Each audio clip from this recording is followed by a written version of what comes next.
Hi, Story Tyrant here. It's time to spill some blood. Conflict, the lifeblood of your story. You better have it, and you better have your pages wet with it. So, first things, new mic.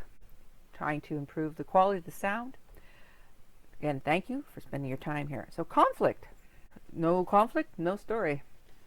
Conflict, you say. That's easy. Every story has it. It's what starts the story. Oh, I'm not sponsored. I am supposed to tell you all that I'm not sponsored. That no one has sponsored me. So, I'm not sponsored. Start discussing conflict in a story. One of the things that comes up is people will say, oh, I have this villain, or I have this obstacle, or I have this competitor, or this individual who's competing directly with my protagonist. Sometimes this is good, and sometimes as they're explaining their story or they're reading out part of it, you go, whoa, whoa, whoa, that's not a villain, or whoa, whoa, whoa, that's not a competitor. There's a video on villains I did. It discussed the difference between obstacles, competitors, and actual villains, and how you have to distinguish them, and how you determine which one your protagonist is dealing with, what's your antagonist. Okay, lifeblood of the story. Recently, I heard this explained, and I just love it. This individual said how, where is it? I tried to make notes. This individual said, conflict has three parts, and I thought about it, well, yes, of course it has three parts, but I had never put it into words quite this way, so simple and succinctly, and I'm kind of like, I wish I would have thought of that, or thought about explaining it that way to people. But now I have it in my toolbox, so I'm hopefully going to give it to you. Probably quite a few of you will already know this, but others are going to go, woohoo, here it is. The three parts of conflict, where it came from, the conflict itself, and its impact on the story. And these 3 points are critical. If you remove the conflict and there's no change, there's literally no difference in how your story runs its course, that wasn't a conflict. And how your character deals with the obstacle is where the conflict comes in. If you remove the obstacle, usually the conflict that was created by it is gone because it was never really there. Or if it's a natural, organic conflict, it was already simmering and the obstacle brought it up to the boil. What creates the conflict, how the conflict is created, should characterize your protagonist. It can characterize your antagonist. It can show something about the story world. It can show us something about the setting, and hopefully it can do all of those things. The conflict itself, what is the conflict? How is this obstacle, this difficulty, this dissonance, if you want to call it that, how is this disrupting everything? And it has to be organic to the story. It has to be natural to the story. It has to flow from the story. You can't be halfway through your story and go, oh, I need something to stir up trouble between character A and character B, so I'm going to have a random hijacking, or I'm going to have someone's mother phone out of the blue. Well, if you really need that back there, then you have to go up front and you got to plant it in. You can't have it just pop out of nowhere just because, you need it, and that's called, oh, we have to adjust things for the plot. No, you can't just do it that way. I know what you're saying. Wait a minute, Tyrant. Wait. Things do just happen. You suddenly do get a flat tire. You suddenly do have A happen, or B happen, or you suddenly do have an alien invasion on the 5th of July. Because the 4th was partying and everyone's just hungover and they can't fight the aliens off. Well, it depends. If your story is taking place in Spain, I don't think it's having the same effect as it is in the U.S. Anyway, then there is conflict's impact on the story, which, to me, these three things should be organic and connected. So a good example would be, you have your protagonist. Your protagonist is, I write a lot of mysteries. So let's say I have a private investigator whose father has a gambling addiction. And my private investigator has paid off their father's debts from time to time. So what happens is Daddy has fallen off the wagon and is back to gambling, and you have a debt collector show up and say, hey, you got 5 days. I'm the minder for such and such a company group, and we're expecting payment. Or let's say your character's about to leave on a road trip with her friends, and she's talking on the phone to one of her friends when her dad says, hey, I just got back. You know, her dad has a bad back. Just got back. Your spare tire is in the back of my car. You need to put it in your car before you load it up. And your friend who's already started loading her car says, okay, I'm going to get right to it. She heads downstairs with a box of stuff to take on their road trip. When her phone rings again, she answers her phone and forgets to take the spare. Well, you've just done Chekhov's gun. You have a missing spare, which you may or may not use later in the story, but now it's organic. And if you have established a good connection between this character and your readers, you'll have tension, because tension occurs in the reader. They're now worried about her. She's going on this long road trip. She has no spare. The missing spares conflict, the conflict it creates, may not actually be about the physical tire. It could be bringing up a conflict she has with her father and or mother or parental figure, because she keeps not doing things, and they're having this connection, this argument, that may stir up issues, which may make her more argumentative later on. Also, when she's with her friends and they get the flat, let's say, and it should happen at the worst time possible, she gets the flat, they're angry at her and frustrated with her, and this may bring up other frustrations. Perhaps one of the friends is more affluent and is kicking herself for not bringing her vehicle. They should have taken her vehicle, which is some little sports car, and they all go, we never would have fit in that, that's why we're taking the SUV or station wagon or van or whatever it is. So you have this way of having these organic conflicts arise out of the situation. The tire, a flat, is really just an obstacle, but it creates the conflict because of the emotional significance and issues it brings up in others. All right. So the conflicts impact on the story. Yeah. A debt collector, let's say your detective character couldn't find something or someone, and the parent or the owner or whomever is upset about this and wants some revenge or is angry, and they feel that the detective owes them. Well, this is a conflict that, like, I made a note here. I actually made notes this time, and it says, don't confuse an obstacle with a conflict. Conflict would be how to deal with the obstacle, arguing with self or others. Don't forget the internal conflict. Fighting with ourselves, arguing with ourselves, second-guessing ourselves. This is a huge area of conflict in our real lives and should be in the lives of our characters. I mean, maybe you're saying, well, no, my protagonist is, just awesome and never doubts themselves. Well, are they fun to read? Probably not. If you've had a great idea about how to use an obstacle or some form of conflict, I'd love to hear a comment on it, because there's lots of cool things. Like, anyone can use the tire or the phone, forgetting the charger, bringing the wrong charger, things like that. Inner conflict is not outer conflict. Okay, inner conflict often mirrors outer conflict, but they shouldn't really be the same thing. For most people, their inner conflict is not their outer conflict. Inner conflict might be being worried about your parents. So you have a character, we'll call the character John. John is the oldest. He's been living at home the longest. His two younger siblings left home early. He is home alone with his parents, but his job has moved. So John, his parents say, you should go. You need to go. So the youngest has moved back home because they've lost their job, let's say, and John is heading off to halfway across the country to a new city to have this job. This is an example, right? He's dealing with a new job, a new city, new persons to work with. He's dealing with finding a new place to live, living on his own and not having to caretake for others. And he's getting emails. He gets email from the pharmacist. So-and-so hasn't picked up their medications. He finds himself pulling over to make a phone call. He's at work and he gets a text or an email notification, because our technology allows much more connectivity, but this could create and does create a lot more stress.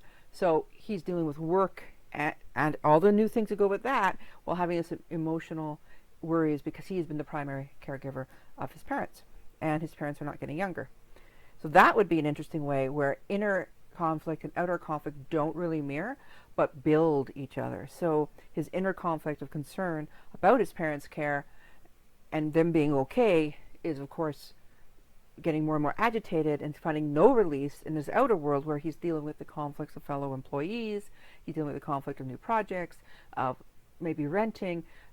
This is stuff you can play with because it's real. It helps us feel connected to our characters because these are real things that happen to real people in the real world. You probably have some great ideas. If you want to comment, throw an idea or two in the comments that might help somebody, go right ahead. Outer conflict creating inner conflict is something that I think we've all explored and all experienced in science fiction and fantasy, in dystopian fiction. These are places where you see it explored a lot, and the betterment of the stories to the betterment of the characters, to our connecting with them more. Conflict. Sometimes they are the opposite. Okay, so inner conflict reflecting outer conflict. Like I said with the story with gentlemen traveling, that was just an idea I threw out there. An example we can throw in. And sometimes outer conflict creates inner conflict. An example might be the person who says, there's things I never do. I never lie, I never steal, and I never kill. And over the progression of a story, maybe it's in one book, maybe it's in 3 books, he literally has to break all of those 3 cardinal rules, which would all 3 of those rules that he has set of himself help him to define who he is for a greater good. But having done so, or in the process of doing so during the books, it would be creating tremendous sense of disruption of his self. And that would be a very powerful set of conflicts, all internalized, being brought about by the external conflict and affecting him or her. So that is something, yeah, like the outer conflict creating inner conflict, the inner conflict creating outer conflict, a person who can't talk about certain things because of their inner conflict, which then makes them shut down conversation when it gets too a certain way, too personal or too something, maybe too emotional or too close to scary situations. Well, this would then create more outer conflict. So there you go. There are different types of conflict. Don't focus on just one, because no one lives in a life with just one. If you have a very active story where you are dealing with, yes, so if you're focusing a lot on physical conflict, you got to remember there'll be emotional conflict being brought up as well. If you only focus on one kind of conflict throughout your story, that gets really boring. You have to break it up. Okay, yeah, you have a war or you're a great battle or something. So there's a lot of physical conflict, sure, but there needs to be emotional growth and processing of things and emotional conflict. That needs to be there too. That breaking up the physical conflict will stop the story from becoming boring. Remember, car chases might be exciting, but 12 chapters with 12 car chases, that's boring. Literally boring. Now, there's emotional conflict and there's mental conflict. Emotional conflict is when we are at our most open, our most exposed. So it is powerful, and that is why it's interlaced with most other conflicts. A lot of people forget that. It doesn't actually have to be this huge fight. So emotional conflict is powerful stuff. Don't overuse it. Make sure it's involved in all aspects of your story, because it should be. Mental conflict. That's often a battle of wills, of intents, of focus. And it's often not utilized as well as it could be. Think of it like it could be a parent versus a child, a battle of wills. It can be an outright battle of wills. Maybe you're trying to move, the child is trying to move the parent into an old folks home or assisted living facility, or is moving a caretaker into the home, and you have this whole battle of wills going on. It could be parent versus child, as in the child has decided that they're having too much, the parent has too much control over their lives and are trying to assert themselves.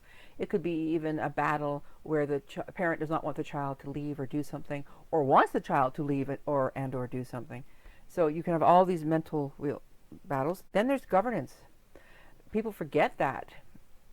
You could have two people on the same side, because usually when you talk about governance conflict, people are thinking, oh, it's like a conservative versus a liberal, or it's like a fundamentalist versus everybody. Governance styles. It could even be two people on the same side, literally in the same party or group, or perhaps you have a space opera where you have a group of people, of colonists trying to form a government, and you having, even though they all agree they need the government, it's a huge argument about how much government is needed or what the government should do or not do. So you have that. Then there's relationship conflicts. You're like, oh, okay, she got there. Yeah, romance, work, power at work, power at home, romantic. Remember, there's three types of power relationships.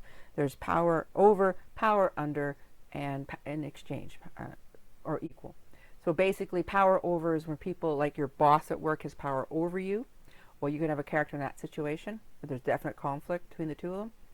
Power under is the use of shame or harassment to undermine a person and thus collapse them when they can't fight back. And power through is where you do an equal exchange. You're equals.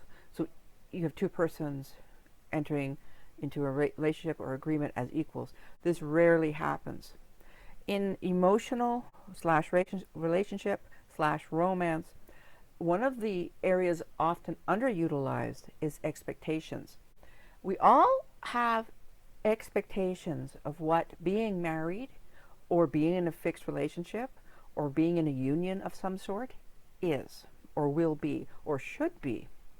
And if you have one character who believes it's going to go one way, another character who believes it's going to go another way, and they haven't really discussed it, or they have discussed it, but they both simply believe that that's not how it's going to happen, that is a built-in conflict to your story, boom, right from the start.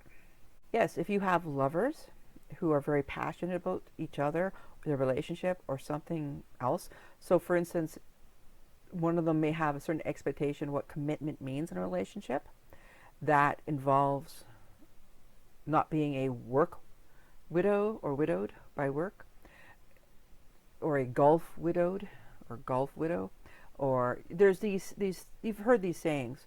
Well, these are expectations you can throw into the story. Or even a couple who both work full time and just expect that the other person, or the expectation of children. How many times have I heard the story of people I know getting married, or their immediate family getting married and going to the wedding and going, oh, it's already started. He thinks they're going to have kids. She thought they weren't going to have kids, or she thought they were going to have kids right away, and he thought they were going to put the kids off for 5 to 10 years. So you hear that all the time. So there's that expectation there. I'm just going to go over a few points here. You have too much of the same type of conflict. If it's all emotional, it gets exhausting. People aren't interested. If it's all physical, it gets boring. People lose interest in it. If it's all mental, people get frustrated and they start skipping pages. Well, for all three issues, they start skipping pages. So, too much physical, they get bored. Too many car chases lose any interest. Too much emotional, they get exhausted and they don't want to. They'll put down your story. They don't want to keep reading it. And too much mental, and the story slows right down. It starts to really drag. People start skipping, and most likely they'll put down your story. But you need breaks. You need different types of conflict, and it has to be organic and natural to the story. It must flow out of the circumstance of the stories, who your characters are, the environment they're in, and what type of story you're writing. There's another problem with conflict that a lot of people forget, especially once it's been dealt with. The evil vizier has been vanquished, the Dark Lord has been killed, invading army has been blocked, the evil Senate bill has been stopped that would have stripped rights from all the women of the land, etc., etc. You need to let your characters take a moment to process this. The villain gets hit by a car and dies. Well, that conflict, there may be a relief and a sense of release, but it needs to be processed. It needs to be expressed by the character, or at least mulled over. This is critical when you have a lot of physical conflict. But I would honestly say it's even more important for dealing with the emotional conflict, which all of your conflict needs to have in order for it to have any impact. This is some place where you have to have a processing scene. And I'm not talking denouement. I'm talking an actual processing scene that gives us a break, the reader, a break, and allows us to also process. And how does your character process this? What do they do? Does this create new conflict? Does it create more conflict? Now, depending on your genre, depending on the stakes you have created, depending on the consequences of how the conflict is resolved, all determine the ending coupled with your style and the story you're writing. So how do I explain it? I think that's kind of self-explanatory. Your genre has certain expectations. The type of story you're doing, if it's a circular story, a linear story, leaves you with certain expectations. Your writing style with certain expectations. What you have explored via conflict, the types of conflicts you've employed, the consequences of the resolution of these conflicts, however you resolve it. Did the person win? Did they lose? Is it a tie? Like, is there winning but they've lost? Like the Count of Monte Cristo. He wins, but does he really? He wins his goals but loses everything. So again, it's how does your character win, or does your character win? If you're writing a horror, there's no expectation of your protagonist winning, surviving even. Maybe they just survive, but they are now crippled or something. Don't know. Also, if you're writing a series, there may be themes you're exploring that will also influence the conflicts, how you resolve them, what their consequences are, all that stuff. Conflict, it's the lifeblood, literally, of every story. It's the reason we read. It's the adventures we want to go on. Its resolution, its development, its existence is the blood you have to spill on every page. I hope this rant has helped some of you, maybe giving you some ideas, giving you some areas to explore. And if you have some ideas maybe that could help other people, if you could leave a note in the comments, or if there's a YouTube video or a YouTube channel that's really helped you, or a particular book or podcast, I'd love to hear about it in the comments. If you can sneak up on that like button and give it a punch, that'd be great. And if you want, you can subscribe. Thank you for your time. I really appreciate it. This, again, all my opinion. And I hope this clarifies things for some people, helps others, and just reminds you that conflict, we need it. Take care. From the edge of the page until next time, stay safe. Remember, story comes first.